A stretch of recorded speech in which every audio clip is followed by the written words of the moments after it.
a hablar y le entregaron una plaqueta a la intendenta. Esto es lo insólito de la política en la Argentina.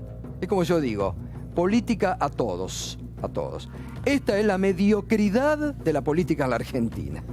Es decir, muchos discursos lindos, en todo somos lindos, nos tenemos que abrazar, se terminaron los problemas, pero después son los hechos, ocurren estas cosas, penosas y lamentables.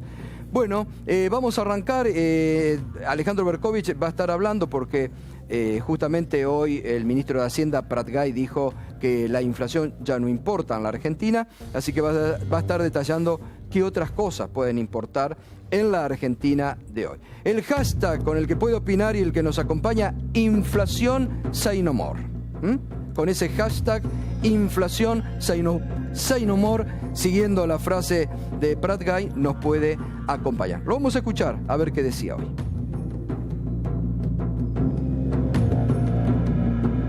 Ahora estamos discutiendo la inflación, ya no es un tema la inflación. Vos fíjate, me preguntás, bueno, sí, la inflación, pero ¿a qué costo? Hace 2 meses era la única preocupación. No, pero es un tema, Alfonso. No, digo, claro. Para el que gana la misma plata que no tuvo readecuación paritaria o que tuvo un 23% y cerramos la inflación con un 45%, es un temón. Es que no es 45%. ¿Y cuánto va a ser? No, bueno, no sabemos cuánto va a ser, me hiciste la primera pregunta, pero seguro que no va a ser 45%, ni aún en el distrito con mayor impacto de tarifas.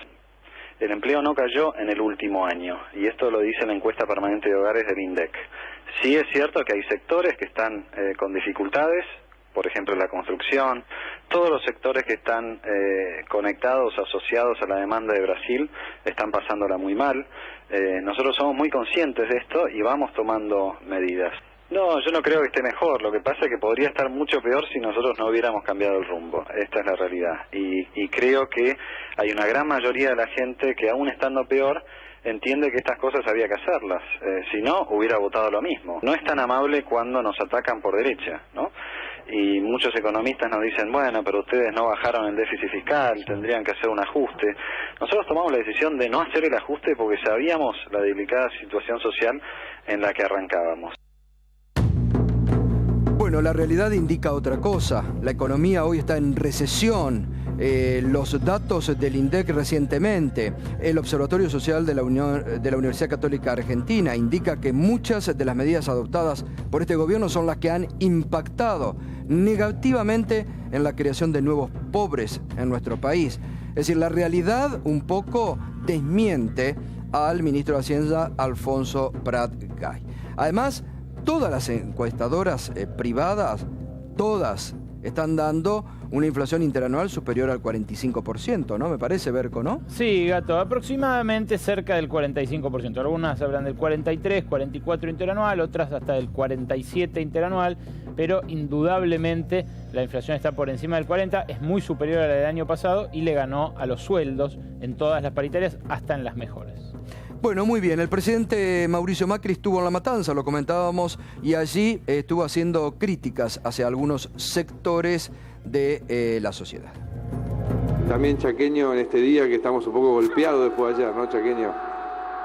Lo de Lanús, bueno, por algo son campeones, pero bueno, es el primer partido nomás. Mejorar la calidad de la educación pública, trabajando junto con nuestros docentes. Por eso nos cuesta entender cuando los gremios prefieren caer en paros que lo único que hacen es afectar más ese compromiso de generarles herramientas a nuestros chicos para que tengan realmente acceso a un mejor futuro. Como también espero que nuestros jueces sigan comprometidos con defender el valor de la ley. Y para aquellos que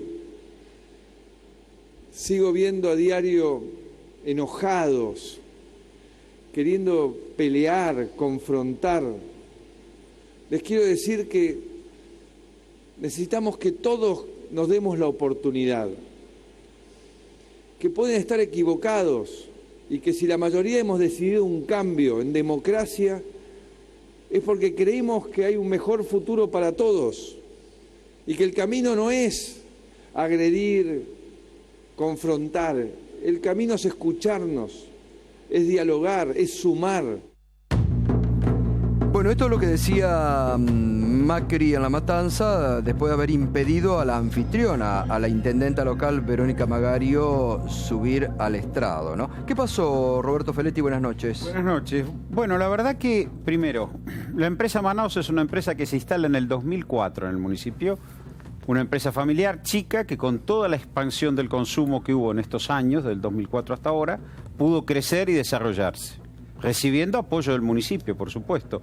Pero la realidad es que, primero que nada, estamos ante una empresa que comercializa un producto de consumo masivo, del cual el presidente Macri se va a hacer cargo de algo que no tuvo nada que ver, porque en realidad hoy está inaugurando una línea de embotellado de la más moderna de Latinoamérica con un proceso de inversión que viene de 12 años. Es una empresa que viene creciendo y que recibió apoyo del municipio. En segundo lugar, la intendenta, como figura institucional del municipio, se adelanta para recibir a las autoridades de la provincia de la Nación y espera compartir con ellos el acto, porque era beneficiaria de ese acto, no era una usurpación del lugar. Y fue desplazada.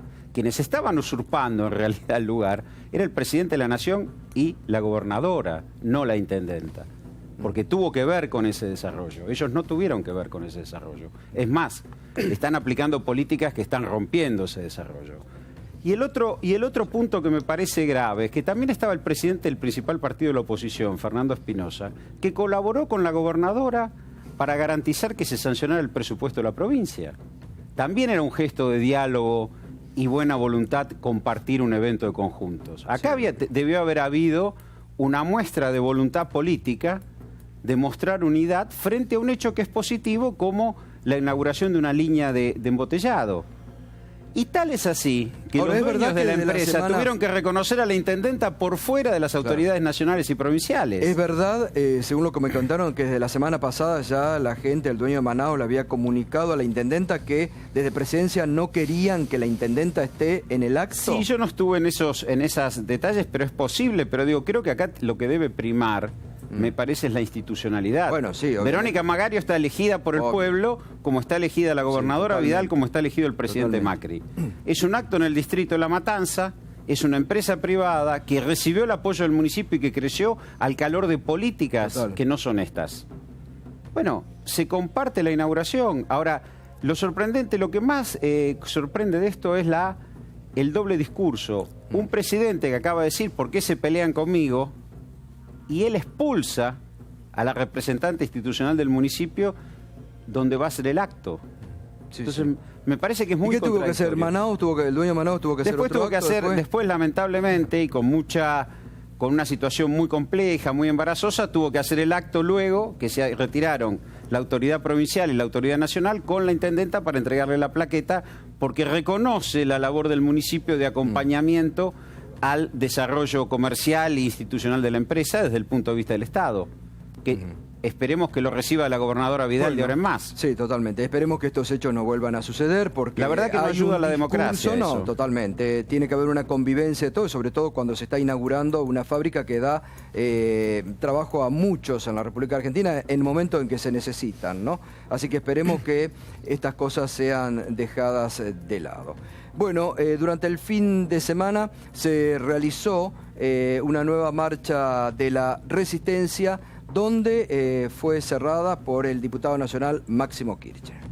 Y no debe enojarnos que un gobierno de deseos, en vez de tener un plan de gobierno para el pueblo, tenga un plan de negocio para las transnacionales. Llama la atención que califiquen un simple acto democrático, que es que la gente se movilice, como un plan subversivo. Llama la atención que vean fantasmas en todos lados.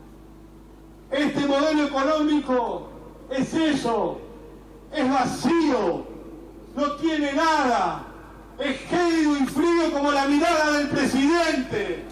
Nada bueno allí anida para el pueblo argentino. Quieren un PJ pre-25 de marzo del 2003 y lo quieren desde la Casa Rosada. Van por los derechos de los trabajadores. Y se lo dijo Cristina. Más deuda, más desocupados. ¡Milagro presa! ¡Milagro presa! Que no ponga cara de cansado.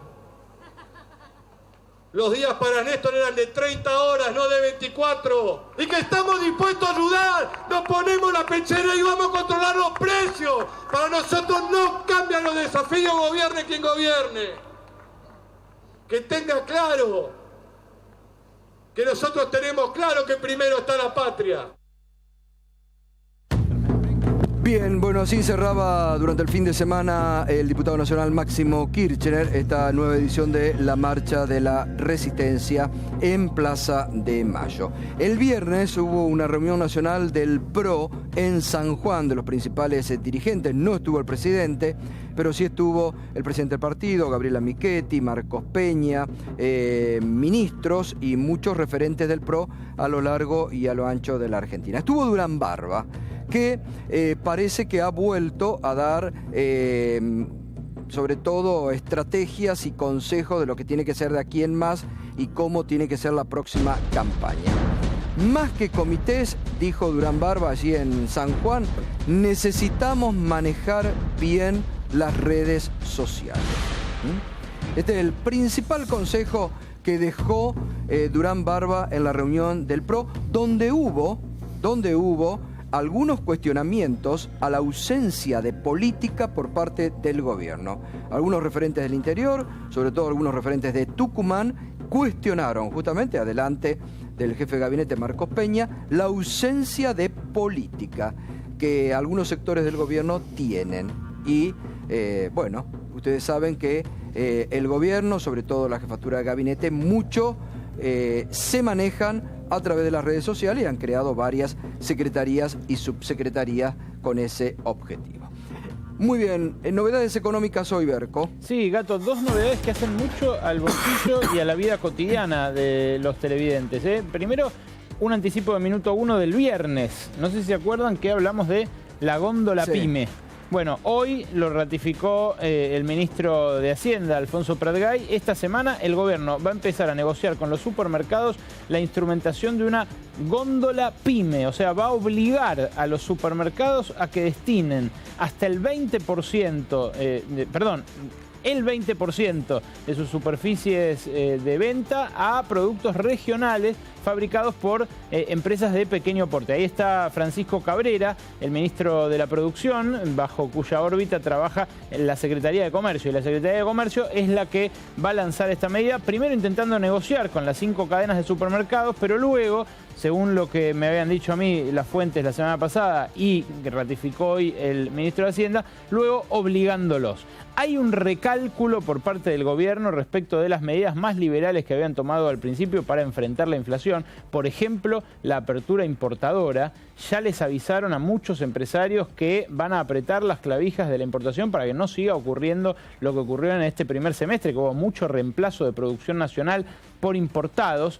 Pero además, Gato, hoy, junto con esta medida que ratificó Pratgay, se anunció, y eso era la foto que estábamos viendo recién del ministro Cabrera con Esteban Greco, con el presidente de la Comisión de Defensa de la Competencia, lo que anunciaron allí fue una multa para la compañía que que es dueña de Visa, pero que además reúne a todos los medios de pago y que es propiedad de los bancos, propiedad de 13 bancos que se reparten sus acciones y que controlan Visa y las emisoras de las demás tarjetas. Hay una integración vertical, dice el gobierno allí, dice la Comisión de Defensa de la Competencia, que hace que las emisoras de tarjetas y los bancos abusen de su posición dominante para cobrar comisiones más altas a los comercios y en definitiva cargarle ese costo a los consumidores. El gobierno acá lo que dice es, lo que queremos nosotros es una competencia de verdad, un libre mercado de verdad, no que haya monopolios. Pero en lo concreto son dos medidas que establecen una intervención del Estado mucho más fuerte de la que se planteó hasta ahora en los primeros 8 meses el gobierno de Cambiemos. Una es, imagínate, es una medida cuasi morenista, Gato, obligar a los supermercados a que en determinados lugares de sus góndolas haya productos regionales. ¿Sabes de quién se copiaron esta ley? Yo sé. Es muy llamativo el ejemplo que siguen, el ejemplo exitoso que siguen. Ecuador, el Ecuador de Rafael Correa. Ahí no es muy pro. Y por eso digo, nada, pero... por eso digo, todo esto es muy llamativo por eso. Bueno, pero también acá hay una realidad. Se ha fomentado desde el propio gobierno promocionar a las pymes. En el Congreso han votado una ley pymes y después las están matando a las pymes con los tarifazos, con la importación que estamos viendo todos los días. Bueno, le tienen que dar una posibilidad. Es una medida virtuosa. Me parece que es una medida positiva que hay que saludar. La góndola pyme es claramente un paliativo para la situación que atraviesan los proveedores. Incluso en Ecuador ayudó a que los supermercados le pagaran más rápido a los proveedores, cosa que en general bicicletean los pagos cuando se trata de pequeños. Ahora, esperemos también que todos los supermercados las tengan, ¿no? Sí, eso porque no vaya a ser cosa que después haya supermercados que boicoteen también esta idea, ¿no? Eso va a depender del control que ejerza el Ministerio de la Producción y la Secretaría de Comercio. Pero lo otro, la ley de tarjetas, va a tener que instrumentar los cambios el Banco Central por un lado y el Poder Ejecutivo por otro, con resoluciones, normas, decretos y demás. La resolución que sacó, el informe que sacó la Comisión de Defensa de la Competencia no es vinculante, pero sugiere aplicar una multa de 150 millones de pesos a esta compañía que es propiedad, insisto, de los mayores bancos de la Argentina y que, dice el gobierno, genera un sobrecosto a través, por ejemplo, de arreglos para esto de las cuotas sin interés. Con lo que han hecho hasta ahora igual es un vuelto, ¿no? 150 millones de pesos. Han hecho negocios la tarjeta de crédito, los bancos, por supuesto, en los últimos años, duplicando ganancias muchas veces, y este año especialmente tras la devaluación. Y además de esto, Gato, ¿se conocieron? Sí, los números de la desocupación porteña, ¿no? Que son importantes porque, lo comentábamos la semana pasada, la ciudad de Buenos Aires tiene un índice propio desde hace más de un año ya. Es así, y hoy dieron a conocer los datos del segundo trimestre de este año. Y dieron esto, algo muy pero muy alto. Ahí están las tasas de desocupación del tercer trimestre de 2014 en adelante. Y fíjense cómo iba evolucionando. 8,6, 6,7, 8,4, 8,6. Ahí llega hasta el segundo trimestre de 2015. Y ahora vean las de más recientes periodos. Del tercer trimestre de 2015 en adelante. Ahí está. Bueno, esa debería decir 2015, tercer trimestre de 2015, 7,2 y ahí en adelante, no, están, no importa, yo las corrijo al aire.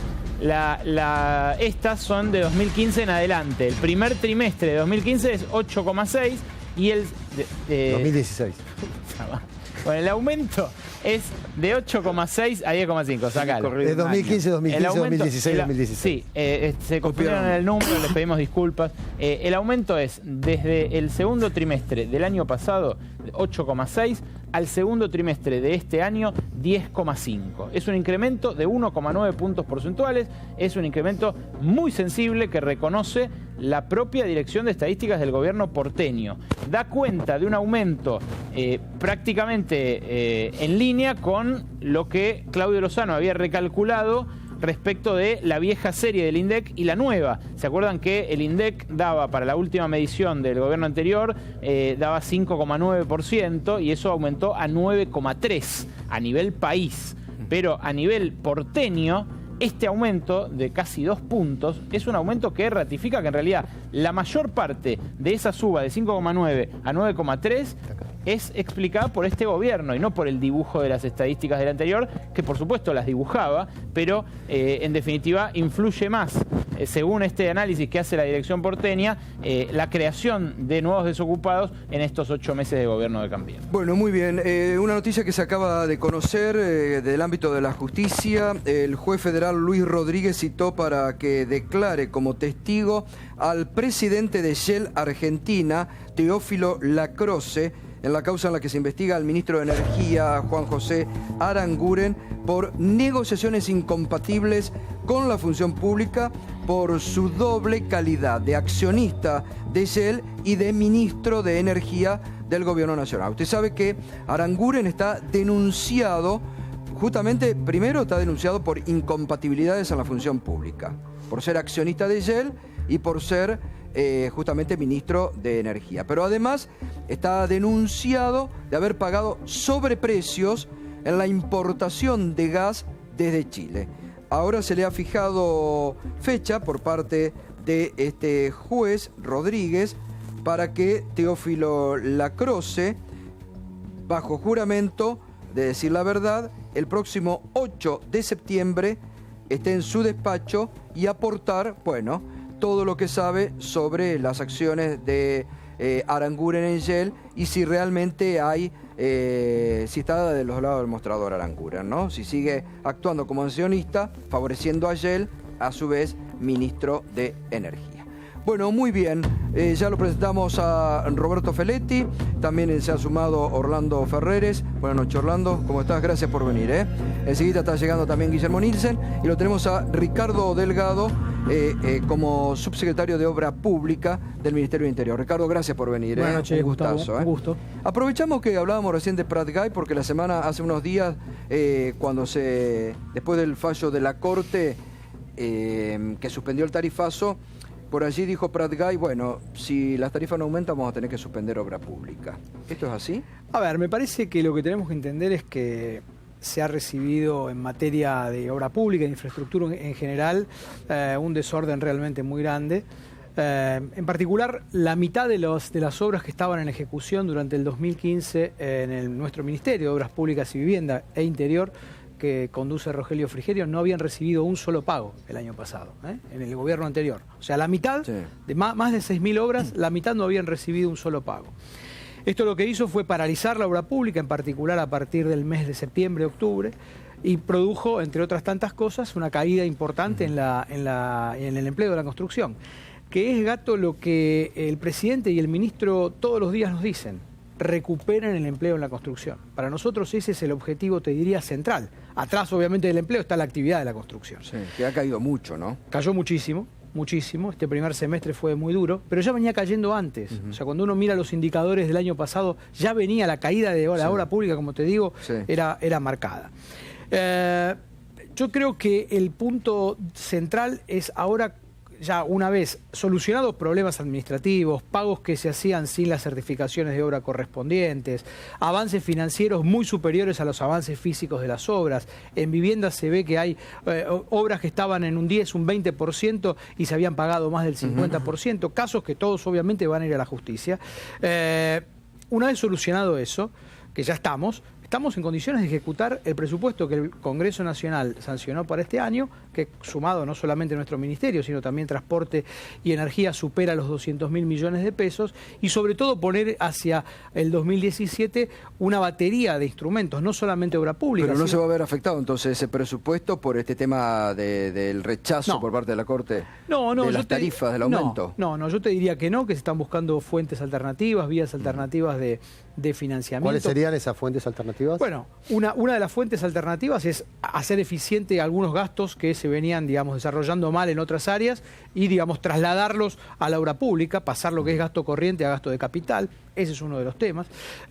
Por supuesto, ahora aparecen nuevos instrumentos, nuevas figuras. Está en discusión en el Congreso la ley de participación público-privada, que le va a permitir al privado entrar en sectores de infraestructura. Tenemos que ser muy conscientes que si queremos aumentar la calidad y la cantidad de bienes de infraestructura o servicios de infraestructura en la Argentina, el Estado solo no puede hacerlo. Y tampoco queremos repetir la lógica noventista de endeudarnos para hacer obras solamente. Y esto me parece que también hay que dejarlo muy en claro. Tiene que entrar el sector privado genuinamente a los sectores de infraestructura. Y ese me parece que es el gran objetivo. Ricardo, ya ahora como economista, esto que decía hoy Prat Guy, el ministro de Hacienda, de que la inflación ya no importa en la Argentina, ¿es tan así o hay que tenerlo siempre como una lupa? No, a ver, me parece que lo que dice Alfonso es lo que muestran los números. Claramente, agosto va a ser la inflación más baja desde el año 2010.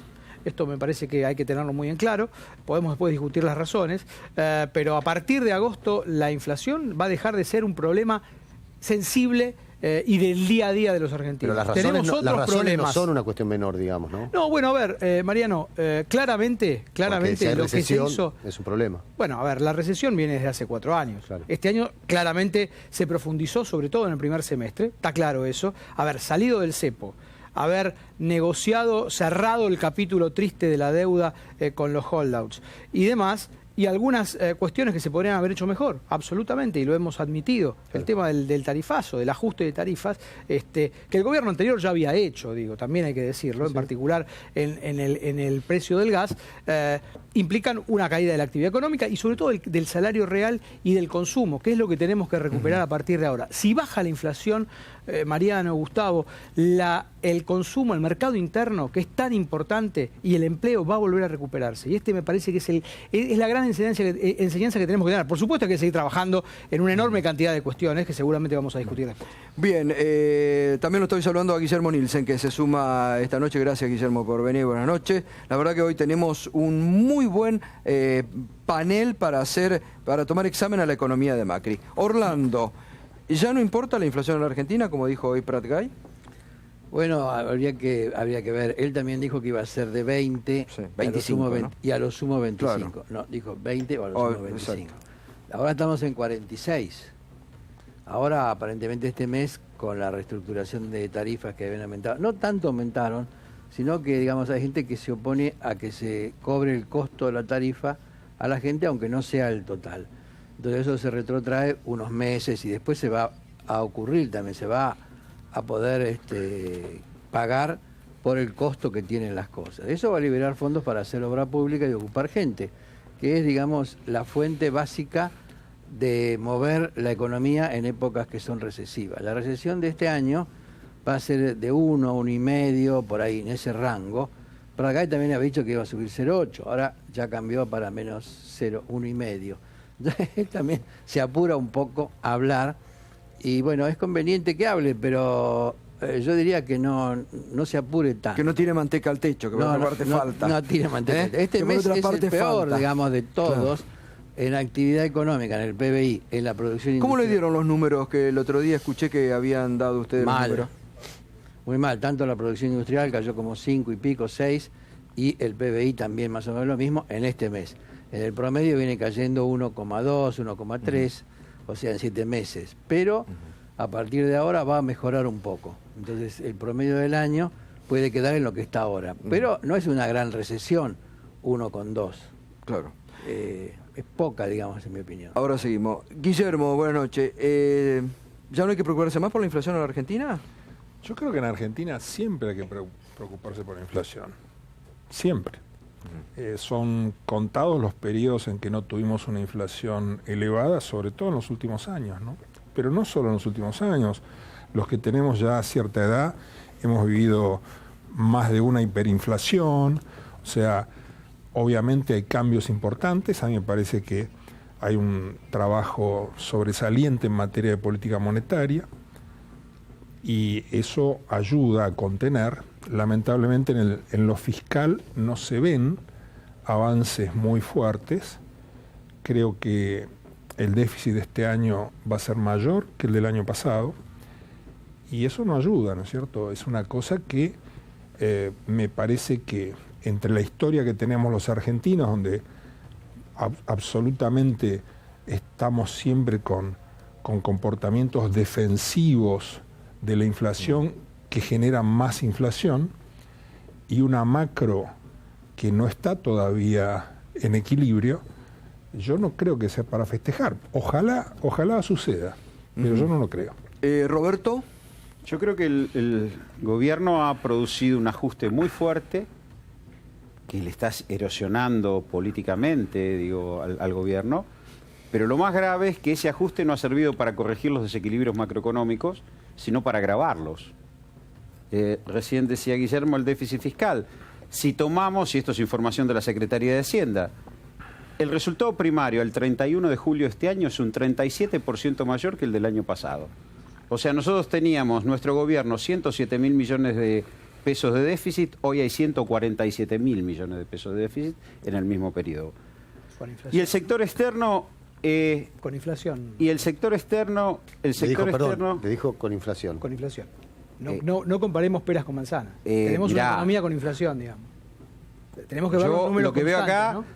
Y si te lo llevo al déficit financiero, es un 40% de caída. Bueno, y el sector externo, que ahí no hay inflación, el sector externo, a pesar de haber tomado 21.500 millones de dólares, 5.000 el central y 16.500 el tesoro, y haber pagado 11.700 millones de dólares afuera a los buitres, la fuga de capitales fue 6.000 millones de dólares. O sea, la confianza en el gobierno por levantamiento no se verificó en el primer semestre, se fueron 6.000 millones de dólares en un semestre.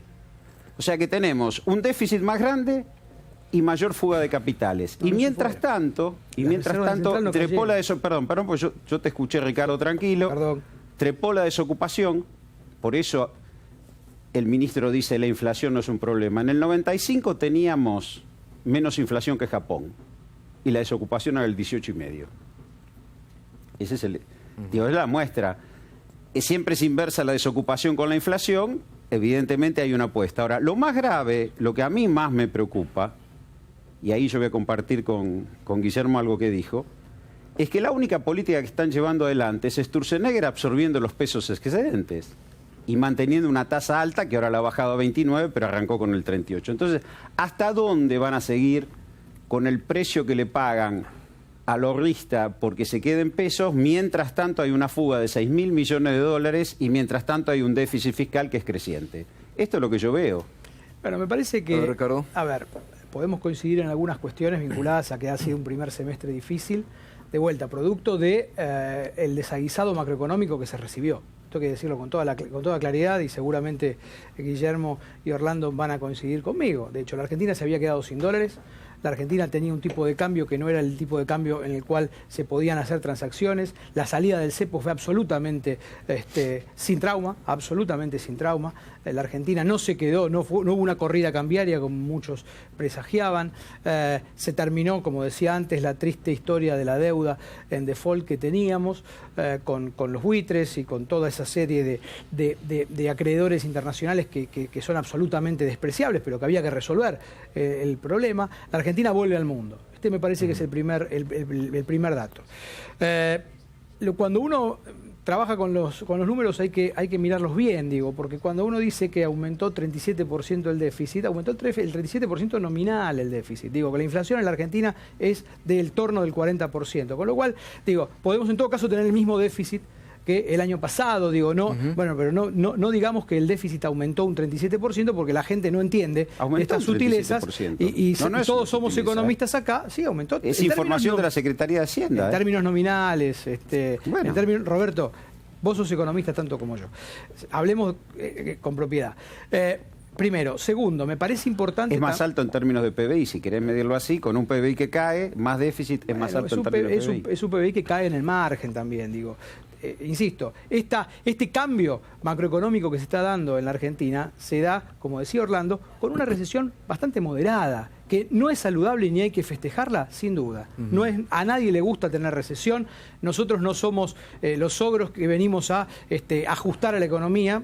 No es la decisión, pero que, a ver, la herencia condiciona las políticas, sin duda. Y a partir de ahora, pero con esto termino, sí, Gustavo, a partir de ahora van a empezar a verse números mucho mejores, porque como también decía Orlando, los números que venimos discutiendo y que ustedes en sus programas, como todos los medios, plantean, son números del mes de junio, del mes de julio. Ahora Orlando tiene el de agosto. Digo, pero me parece que ahora vamos a empezar a ver que la economía empieza a moverse. Ahora, Guillermo, ¿por qué marcaba la preocupación en el déficit fiscal? Porque lo están marcando mucho, ¿no? Bueno, indudablemente es la madre de las batallas. Siempre el déficit fiscal es la madre de las batallas.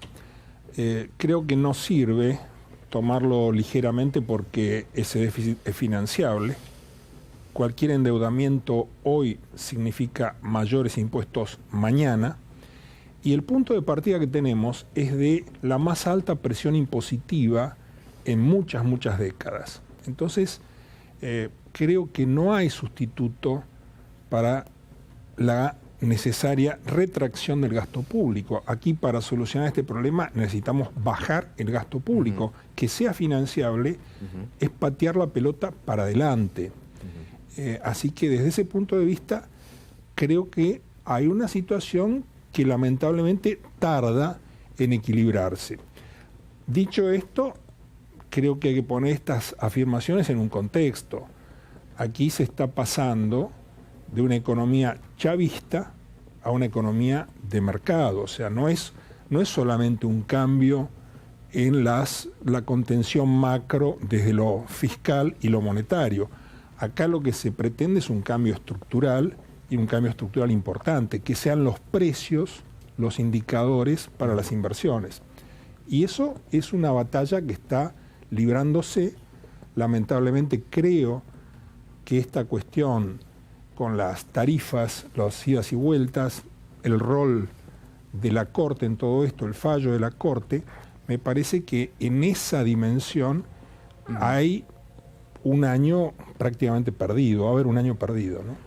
Ahora seguimos, nos metemos con Berco, volvemos un poquito sobre estas declaraciones y definiciones económicas hoy del ministro de Hacienda Alfonso Prat-Gay, en el sentido de que la inflación ya no importa para lo tuyo. A ver, Berco. ¿Es un tema o no es un tema la inflación? Es ahí el dilema. Bueno, acá están diciéndolo todos que sí, ¿no? Sí, claro, pero el ministro fue lapidario y dijo la inflación no es un tema. ¿De qué se agarró el ministro para sostener que la inflación no es más un tema? Bueno, básicamente de este dato. Este dato es el que marca Elipsis, la consultora Elipsis, que es una consultora cercana al oficialismo, la dirige un actual asesor del gobierno como Eduardo Levi Yeyati, y lo que marca es un descenso muy pronunciado de la inflación que ellos miden entre los supermercados con los precios que les proveen los supermercados online, o sea, es una medición muy dinámica, y marca este descenso en agosto. Ahora, marca un descenso en agosto de un nivel en el que se mantuvo durante todo 2016, que estuvo muy por encima de todos los niveles de 2015. Fíjense ustedes cómo se estacionó en estos meses que viene gobernando Cambiemos entre el 2 y el 4% por mes, salvo este pico de más del 7% en el mes de abril, según Elipsis, por el impacto de los aumentos tarifarios. Acá tienen en la línea más delgada, más clara, la inflación core, que no incluye justamente a los servicios regulados ni a los productos estacionales, y por eso acá no pega el salto. Las dos bajan en este último mes, según esta medición sobre precios de supermercados, pero la verdad que bajan de un nivel elevado y recién en agosto empiezan a bajar. Y de esto otro se agarra Prat-Gay. Los precios, según esta misma consultora, según Elipsis, que crecen más del 3% son estos. Y hace un par de meses eran estos. Había esta cantidad de productos que crecían más del 3%. Cuando ven lo verde, son los productos que crecían más del 3%, lo amarillo entre el 1 y el 2, lo celeste entre el 0 y el 1, y esto menos del 0. Esto entre 0 y 1, esto entre 1 y 2, esto entre 2 y 3, esto más de 3, y esto 0 o menos. Ahora, fíjense ustedes la dinámica de este gráfico. Cómo los productos que crecían más del 3 venían siendo, bueno, muy elevados acá, muy elevados acá. Acá pegan un salto brutal, o sea, acá casi todos los productos, un 80% de los productos suben más del 3%, y luego eso se retrae. Pero quedan todavía la mitad de los productos que están creciendo al 1% o más. O sea, del 1 al 2, del 2 al 3 o del 3 o más, la mitad de los productos que mide esta consultora. Yo no diría todavía que es como para decir no es un tema la inflación. ¿Cómo venimos hasta ahora? Sigamos adelante. Julio dio estos datos que las consultoras, los organismos, la CGT, los gremios, las mediciones nuevas que están sacando los gremios, están dando. Y dan esto. Por ejemplo, Fiel, una consultora ortodoxa, que en nada se puede emparentar con el kirchnerismo, dijo que los alimentos en julio subieron 4,2% y la canasta de alimentos en julio contra julio del año anterior 43,3%. Sigamos adelante, porque por ejemplo también Consumidores Libres, nada emparentada con Fiel, de Héctor Polino, midió estos aumentos entre enero y julio. No son de todo un año, son de entre enero y julio. 98% el aceite, 87% la selga, 80% la polenta, 78% el tomate, 63% el café, 53% estos cortes económicos de carne y 50% el detergente. Pero no se queda ahí. También hay aumentos según la inflación porteña. Recién estamos hablando del desempleo porteño. Fíjense lo que dio la inflación porteña de julio. 2,2%, que es cierto, es menos que el 3,4% que se estaba registrando entre enero y junio, pero la interanual da 47,2%. Cuando hoy el colega que lo entrevista a Prat-Gay le dice una inflación del 45% de salarios, él dice, no, ni por asomo va a terminar en el 45%. Bueno, acá da interanual la ciudad de Buenos Aires pro 47,2%. Y la de Moyano, el hombre que almorzó la semana pasada con el presidente de la Quinta de Olivos, un hombre que no es, diría, de los más críticos dentro del sindicalismo, midió 3,1% de aumento del costo de vida en julio, no de los alimentos solamente, del costo de vida en general, y interanualmente midió 45,9%. Esto hace pensar que no dejó de ser un tema la inflación. Ahora, lo que innegablemente sigue siendo un tema es lo que le voy a mostrar a continuación. La batalla entre precios y salarios de lo que va de la gestión Cambiemos. Porque, claro, un macroeconomista puede mirar los gráficos y decir la dinámica se está desacelerando, pero lo que vio un trabajador con su poder adquisitivo fue esto que tenemos acá. Desde noviembre del año pasado hasta hoy, la caída del poder adquisitivo del salario, esto es un gráfico que ya lo hemos mostrado, lo publicó el centro Cifra, muy respetado, funciona bajo la órbita de la CTA, pero es muy respetado en el ambiente técnico. 12,1% de caída del poder adquisitivo, de desplome del poder adquisitivo hasta la mitad de año desde el inicio de la gestión Cambiemos. Y si se le agrega el mes anterior, que había sido el pico en octubre, o sea, desde las elecciones, pongamos, la caída es del 13%. Es un recorte similar al que sufrieron en 2001 los trabajadores estatales y los jubilados, con un agravante. Fíjense ustedes este otro gráfico. Este otro gráfico es una serie del salario real, o sea, el poder adquisitivo del salario, más larga. Una serie que incluye los años 2013 y 2014. Y fíjense las dos devaluaciones, cómo se nota la caída, la pérdida de poder adquisitivo de las dos devaluaciones. Esta es la devaluación de 2014 y esta es la devaluación de diciembre del año pasado. Cuando ustedes ven la devaluación de 2014, lo que ven es que después de esta muy fuerte caída del poder adquisitivo, que se emparenta en pendiente con esta, o sea, el desplome es prácticamente similar en cuanto a lo vertiginoso, pero fíjense lo que ocurre después. Sube, se recupera el salario real y el saldo que termina teniendo el salario real en ese año acumulado es de menos del 4% de pérdida acá y compensa el incremento para quedar en la serie histórica en el mismo lugar del que salió. Acá contra acá. Ahora, desde este punto, cuando empieza la devaluación Cambiemos, la recuperación recién va por acá. No hay ni por asomo comparación con la pérdida de poder adquisitivo de la última devaluación. ¿Y eso a qué se debió? A que ahora los aumentos de precios siguieron mucho tiempo más, no fueron 3 meses, fueron 8 meses de incrementos sostenidos y los salarios no siguieron ni por asomo esa pauta, como decía al principio del programa, ni siquiera aceiteros, bancarios, los mejores que cerraron las paritarias en este último tramo, ni siquiera ellos lograron empatarle a estos precios. Bueno, muy bien, Berco, gracias. ¿A qué costo puede bajar, Orlando, la inflación? ¿Caída del consumo? ¿Mucha recesión? Básicamente esta es una inflación reprimida. ¿Pérdida del salario, esto que marcaba Berco recién? Sí, es una inflación reprimida desde el 2002. O sea, no se corrigieron las tarifas durante 13, 14, 15 años. Pequeñas correcciones, pero sobre todo en el Gran Buenos Aires muy poco. Entonces, bueno, no se podía seguir absolutamente más con eso y se ve reflejado. Aún así, igual, digamos, el populismo se opone a que se corrijan las tarifas, no quiere que se reflejen los costos. Y eso que hay tarifa social, porque si uno dijera, bueno, pero acá no la pueden pagar, mucha gente la puede pagar y a lo mejor es la que más protesta. Entonces, este es un punto importante, lo reprimido en algún momento aparece. Después cuando se reformula un plan que incluye muchas variables macroeconómicas, tarda 2 años en rendir sus frutos. Va a tener algún reflejo, a lo mejor en el cuarto trimestre de este año, pero va a dar negativo el Producto Bruto en este cuarto trimestre con respecto al cuarto trimestre del año pasado y va a dar para seguir hablando. Pero lo que hay que ver es cómo viene el año que viene. El año que viene calculamos una inflación del 20%, que es bastante alta, pero digamos real, digamos, no es una inflación inventada. A ver, Roberto, que quiere, sí, se sale de la vaina. No, digo, en una economía chavista, populista y todos los...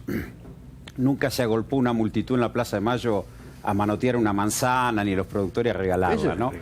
No, digo, porque ya que tomamos figuraciones, tomemos todo, porque eso nunca... Ni la gente arrebatándose botella de aceite, porque creía que iba a aumentar. Efectivamente, había una economía protegida, donde el Estado tenía un rol en la asignación de recursos, y hemos pasado a una economía donde son los ricos los que asignan recursos. Cuando los ricos asignan recursos en la economía, pasa la caída del salario, pasa el desempleo. Digo, el plan este nos está dejando con más deuda, más déficit fiscal, más déficit externo, más desempleo, más pobres, ¿sí? Y no arreglaron los desequilibrios macroeconómicos. Y todos sabemos que estos planes de estabilización, por lo menos esta vez no le pusieron nombre, Austral, tablita, convertibilidad, déficit cero. Todos esos planes de estabilización terminaron muy mal en la Argentina y son de muy mal recuerdo. Nos falta el broche de oro. 19 de septiembre viene la misión del fondo a ver cómo marcha el plan. Historia repetida. Quería decir una... Yo quería decir una cosita. Ahora ya la deuda con los holdouts, que no estaba registrada en el registro de deuda del Tesoro, era de 20.000 millones, 19.990 millones. ¿Y a quién le pagaron? Muy bien, se le pagó a todos los que se tenían registros de... El 7,6%. El ministro Pratgay no informó al Congreso cuánto se pagó. Pero eso era 20.000. Lo que se tomó para los holdouts fue algo así como 9.000. O sea que se redujo la deuda de 20.000 a 9.000. Y esta es la pura verdad. Ahora, ¿quieren disfrazarla de otra cosa? De frase. El giro al exterior fue 11.700 millones de dólares. Quedaba pendiente arreglar 7,6% de esa deuda. ¿A quién le pagaron ese 7,6%? Es lo que todavía el ministro de Economía tiene que venir al Congreso y decir, arreglamos, no sé, el 5, el 4. Giraron 11.700 millones de dólares y no sabemos a quién le pagaron. Pero eso no generó confianza, porque en el mismo interés se llevaron 6.500 millones de dólares. Entonces, ¿dónde está la confianza de haber hecho ese arreglo? La pregunta es, ¿cuánto arreglaron de ese 7,6% que quedó pendiente? ¿El 5, el 4, el 3? Giraron 11.700 millones de dólares afuera. Es mucha plata. Bueno, incluyendo lo que tenían de bonos anteriormente. O sea, no lo sabemos. ¿Cómo no lo sabemos? Sí lo sabemos. ¿No lo quieren saber? No lo sepan, pero se sabe. Sí, le pagaron a los 4 fondos que habían hecho juicio mucha plata. Todo, ¿Y casi ahora quedamos con el 99,5, queda algo, pero no es ya un problema como era antes. A ver, Guillermo. No, yo quiero volver a los gráficos de Ale Berkovich, porque ha hecho un trabajo muy grande. Yo quisiera marcar algunas diferencias, ¿no? En este año lo que tenemos, además de la devaluación, lo que tenemos es un ajuste tarifario que ahora está en revisión, pero esa caída del poder adquisitivo del salario está midiendo ambas cosas. Ahora, los invito a que comparen qué pasó en el primer semestre del 2014 y qué pasó en este semestre según el EMAE. Y ahí vamos a ver que la caída del producto fue del 2,2, del indicador del producto, fue del 2,2 para el 2014, 1,7 para este primer semestre. O sea, no todo es para rasgarse las vestiduras ni es la catástrofe en el Titanic. Aquí hay cosas que se están digiriendo y objetivamente hay cosas que están un poco mejor, porque obviamente esta devaluación fue mejor hecha que la devaluación del 2014. Así, acá la política monetaria acompañó, y algo que podía haber sido mucho más fuerte, mucho más complicado, justamente por el acompañamiento tarifario, no lo fue. A ver, no sé, Berco, ¿querés decir algo? ¿Ricardo? No, yo cuando escucho este argumento del gobierno de los ricos, ¿no? Me pongo a pensar si el gobierno de los ricos es tal cuando amplió la asistencia social, cuando amplió la UH, cuando, por ejemplo, le da asignaciones familiares a los monotributistas. Digo, sin ir más lejos, lo que planteaba Berco al comienzo, el hecho de que, por ejemplo, se sancione por primera vez en más de una década, a través de un fallo de la Comisión Nacional de Defensa de la Competencia, una conducta anticompetitiva, monopólica de una compañía. El último fallo, el gobierno de Cristina, que se rasgó las vestiduras hablando de mercados concentrados, prácticas anticompetitivas, no aplicó un solo fallo relevante en términos de defensa de la competencia. El último fallo relevante lo aplicó Lavagna en el 2005, cuando sancionó el cártel de las cementeras. Claro. Hay que decirlo con todas las letras, porque si no... Y además lo que hay que también decir, que me parece muy claro, es que la economía argentina en el 10 de diciembre no tenía dólares para funcionar. A los argentinos hay que serles muy claro. No había dólares en el Banco Central para funcionar. Entonces, generar las condiciones para que los dólares, y lo que decía Roberto antes, que se fugaron los dólares, eso no se ve en las reservas del Banco Central, que es al final del día lo que importa. Sí, las reservas del Banco Central siguen en niveles, son superiores a los niveles... Son 3.800 millones de dólares. Bueno, entonces digo, podemos discutir muchas cosas, pero la verdad que la economía funciona en un mundo global con dólares.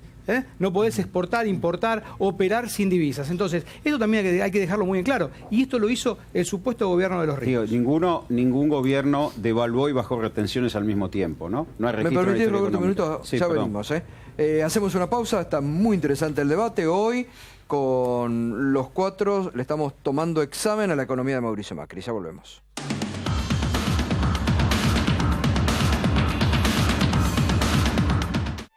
¿Cómo este hombre terminó peleando con tiburones? Sacó algo de la heladera. Lo cocinó. Lo comió. Se asustó viendo la tele y se manchó. Buscó cómo sacar la mancha. Puso el suéter en el lavarropas. Le dio frío. Le llevó un mensaje. Imprimió las entradas. Y terminó peleando con tiburones para matar el tiempo.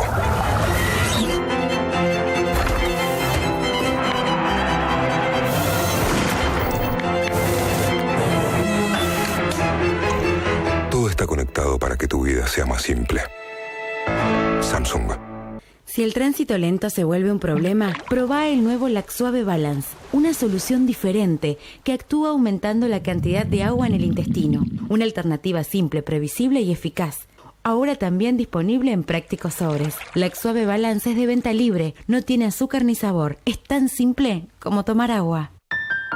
Cuando estamos seguros, dormimos tranquilos. Segas Termofusión, máxima seguridad en conducción de gas. Esta es una llamada de Médicos Sin Fronteras.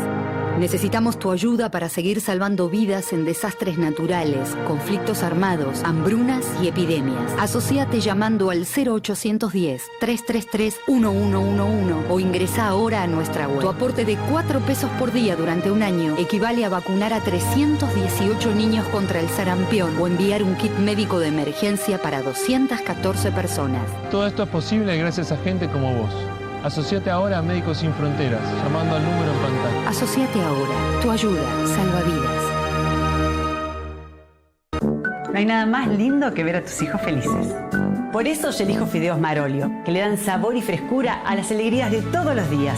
Espagueti, rigati, moños, tirabuzón. Mamá, te amo. Oh. Marolio, una de las marcas más elegidas por los argentinos.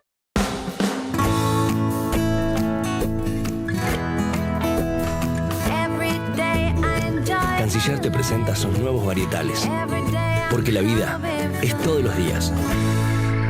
Canciller. Hay un banco siempre dispuesto a darte una mano, porque es un banco solidario. Banco Credicop Cooperativo, la banca solidaria. Continuamos esta noche en Minuto 1, Roberto Feletti, Ricardo Delgado, Guillermo Nielsen, Orlando Ferreres. Le estamos tomando examen a la economía de Mauricio Macri. Ahora, me quedé con algo, Guillermo. Vos decías, no ha sido tan mal, pero las promesas del segundo semestre maravilloso no han llegado. Porque todo el mundo dice, inversiones hasta ahora no han llegado ni se ven venir. No, eso no hay ninguna duda. Eso no hay ninguna duda. Y creo además que todo el tema tarifario, de la forma que fue manejado, y lo mencioné esto antes, introduce una demora muy fuerte porque opera sobre las expectativas. Acá se han paralizado cantidad de inversiones ligadas a los servicios que realmente van a repercutir muy negativamente sobre esto. Pero hay que poner esto en un contexto. Aquí no hay creación de empleo privado en la economía argentina, no hay creación de empleo privado desde el año 2007. Lo que hubo fue creación de empleo público y aumento del gasto público. Primera cuestión. Segunda cuestión. Venimos de una caída muy fuerte de la inversión como componente del Producto Bruto. Estábamos terminando al 20%, no, al 15%, del 20 al 15% también. Entonces, hay que tener muy claro esto. Nosotros necesitamos terminar con varias décadas, para no hacer cuestiones coyunturales o recientes, varias décadas de decadencia económica. nosotros solamente vamos a poder salir de la decadencia económica recreando un clima de inversión. Y necesitamos para eso la estabilidad de precios. Ahora, y necesitamos el equilibrio fiscal. Perdón, Ricardo. Esto más allá, no quiero meterme que si Cristina Kirchner o Néstor, no. Acá necesitamos salir de la mediocridad económica en que estamos sumidos desde hace décadas. Ahora, acá perdón. No, pero hay una inexactitud en el tema de la creación de empleo. El CIPA no dice eso. El sistema integrado dice que hubo fuerte creación de empleo privado y hubo fuerte creación de empleo público, no en la administración central, sino porque hubo más escuelas, más hospitales, más universidades. Digo, si no, decimos, son los datos del Ministerio de Trabajo. Son los datos del CIPA. Perdón, sí. Y yo no vine acá a debatir con vos. No, yo tampoco. Bueno. Pero digamos las cosas como son. Estaban hablando antes. ¿Cómo vos crees que son? Estaban antes de la. Como son. Bueno, no discutamos números porque la verdad que eso es pasado. Pero pero es difícil discutir números. Por eso. No, sí. Bueno, pero justamente. Hemos tenido un personaje emblemático llamado Guillermo Moreno que ha hecho que estas cosas, desde 2007 a esta parte, pierdan valor. Ese es el problema de la Argentina. Y eso es lo que no tenemos que volver a permitir. Alejandro, perdón. Sí, yo lo que te quería preguntar, Ricardo, a vos es, antes hablaban de si nos endeudamos o no, si la fuga de capitales o no, si las reservas, vos decías, lo importante es mirar el número de reservas. Sí. Ahora, visto ya el saldo del primer semestre del balance cambiario, de lo que informó el Banco Central, es evidente que la fuga de capitales es muy alta, es evidente también que el endeudamiento es alto, y la pregunta que me hago yo es, este endeudamiento... tenías una represión en el uso de las reservas que era demencial. Bien. Acá no se dejaron remitir utilidades, acá no se pagaron Ojo con las utilidades que me dijeron del Banco Central que las empresas que habían pedido remitir utilidades, cuando les ofrecieron remitir a 15 por dólar, dijeron que no. Querían remitir dólares baratos. Ahora, la pregunta es, ¿valió la pena la deuda? ¿Valió la pena la deuda que se sumó este semestre? ¿O fue, como dicen algunos economistas del oficialismo, deuda para que mi tía compre dólares libremente y se libere el cepo antes de lo que se debió haber liberado? Porque vos, Ricardo, dijiste se salió sin trauma del cepo. Pero la inflación es parte del trauma. No, bueno, está bien. Del trauma, cuando pensemos lo que era y digamos... Yo en ese momento pertenecía a otro espacio al que pertenece, digamos, ahora Guillermo Nielsen. Sigo perteneciendo, por supuesto. No cambié de espacio. Y nosotros, la verdad, que discutíamos mucho entre nosotros la factibilidad de salir del cepo en una semana. Ustedes negaban lo que decía prácticamente que el dólar estaba a 15. ¿Por qué? Porque muchos de nosotros creíamos que iba a haber una hecatombe cambiaria. Faltaban dólares en la Argentina. Y salir del cepo de la manera que se hizo fue realmente... tantos dólares no faltarían entonces, digo. No faltaban dólares. Bueno. Faltaban ganas, faltaban expectativas, faltaba humor inversor, faltaba buena onda. Y ahora sí, todo el mundo. Ahora tenemos deuda, apertura importadora y valorización financiera, los tres componentes del 90. Tres componentes del crack. Me encantan los títulos. Por favor. No son los títulos. Deuda, valorización financiera no es así. Apertura importadora. ¿Alguna vez? Yo hablo brevemente. Lo único interesante me parece que ha dejado la economía del cristinismo. Esto es lo que está pasando. Ahora, háganse cargo del gobierno que están bancando. Yo le pregunté a Orlando sobre los números económicos. Me decía Orlando que están en rojo. Este es el peor momento desde el punto de vista de la producción, de la inflación, del déficit fiscal y de la expansión monetaria contraída por el Banco Central, pero también hay que tener en cuenta que hay mucho LEVAC dentro del Banco Central. Entonces, aquí tenemos que ir después cómo se va reconstruyendo eso para que funcione normalmente como a cualquier país. Yo creo que había mucha represión, las acciones empezaron a subir con Cristina durante el segundo semestre del 2014 y todo el 2015 que fue de Cristina. Ahora no subieron más. Lo que ahora sube, como viene explicado por los tipos que estudian eso, ahora suben los bonos, porque hay más confianza en que no va a haber ningún default, como estábamos ahí. Ya estábamos en default con Cristina, o sea, no pagábamos la deuda. Después viene la tercera fase, que es la de comprar empresas en marcha, que no llegó todavía. Claro. Falta.